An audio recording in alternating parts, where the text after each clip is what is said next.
Draft কৰিবলৈ ওলাইছোঁ।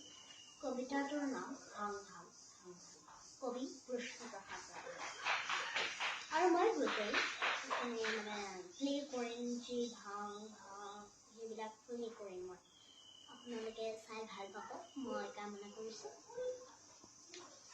ভাং ভাং ভাং ভাং লোহাৰ শিকলি ভাং